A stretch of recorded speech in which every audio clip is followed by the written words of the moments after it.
This is Jason with Famoda.com. Gonna do one more little outfit here to the car. The 350Z, we got these wheel spacers in. Gonna give them a shot. They're 25 millimeter, about 1 inch spacers. It just kind of drives me nuts. Not really functional, but it drives me nuts the way the tires are tucked in under the car. And let's see if we can fix that a little bit. See if we can pop them out and see how they install and see if they're any good, and make sure that they're not going to harm the car in any way. And we'll get started here shortly. I'm going to go ahead and get the car jacked up, get a tire off, get a spacer unboxed, and see what they look like. Alright, got them out of their box. 2 boxes came, 2 pieces each, 4 total, 2 for the front, 2 for the back, obviously. So, right out of the box, separated by styrofoam. It's good. Little packing tape. Initial reaction, it's pretty good. They're aluminum alloy, fairly light. I don't see any burrs. Everything's running pretty smooth on them. Machining looks decent quality. Having a machining background, industrial maintenance all these years, kind of get an eye for that. But overall, it's pretty good machining. Clearly mass produced, but hey, 68 bucks, right? Look pretty good. Lips, I don't see any damages to them, at least in this box. Get these tires off, see what we're going to look at. The main concern I have is when the lug bolts come through from the rotors that are already existing on there, adding these to it, are they going to stick up? And if they do, will my tire, or my wheel have clearance on the back to facilitate that? So let's get everything put together, get the car up in the air, get these things on, see what they look like. Alright, we got the hub on here, and the first thing that really jumps out at me here is the existing ones are pretty close to 25 millimeters out. So we put a straight edge on them. They clear. They do not clear by very much. I don't know how much you can see there. They do not clear by very much, but they do clear. But what really jumps out at me is how much longer the new ones are. So I'm going to make sure that my lug bolts go on there, lug nuts go on there. Got everything backwards today, don't I? Anyways, make sure the lug bolts go on there, and make sure they actually hold the tire down without being loose. We're going to check that next. Alright, so we have one of the lug bolts on here, and you can see it's screwed pretty much all the way down. What it's doing, give you a little bit of perception here, is the face of the chamfer there is about 8 to 9 millimeters.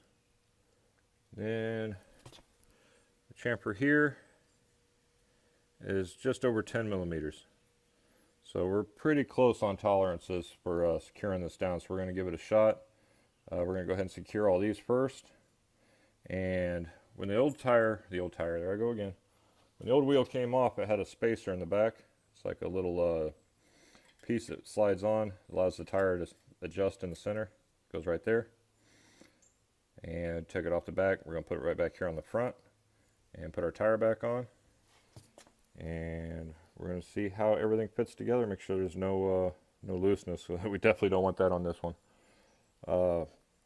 This is one of my new tires. I'll do a review about those shortly. I'm still rubbing them in. I can still see the shipping tape still on them there.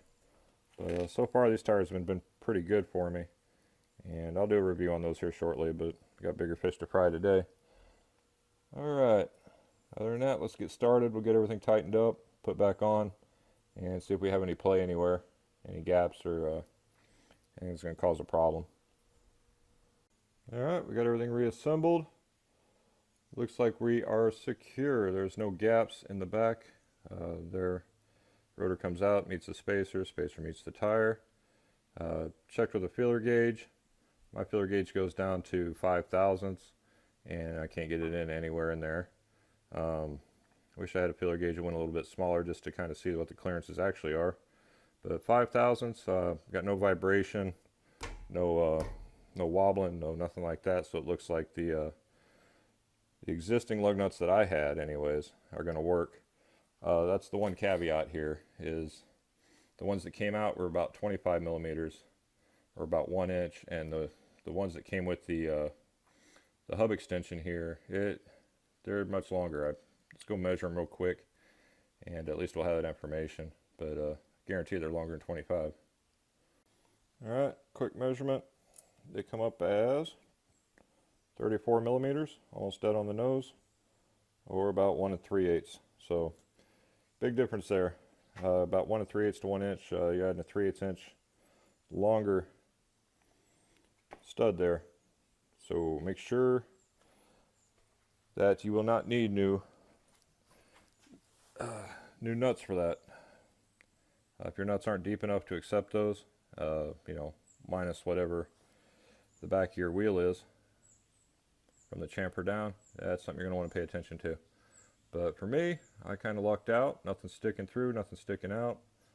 Everything's good and secure. I'm going to go ahead and do the other 3 and call it a day. We'll get some video of what it looks like afterwards, and I'll put pictures on my website as well. But let's get it all done here. All right, we are back. Got all 4 of them on. Front tires went on just as smoothly as the back tires. Thing to remember, of course, when you got up in the air, your emergency brakes do not work your front tires. So you got that. Keep that in mind when you loosen them up, tighten them down. Make sure the car's on the ground, all that good stuff. So like I said, post some more pictures on my website. I'll leave that link down below. We'll see the before and afters, all that good jazz. Thanks for watching. These things look like they're going to be pretty good. We're going to take it for a test drive in a little while. And if anything arises out of that, I'll probably make a little video, add it to the end of this one, and let you know how it goes out on the road. But for right now, everything's tight, good, straight, lined up, and on center.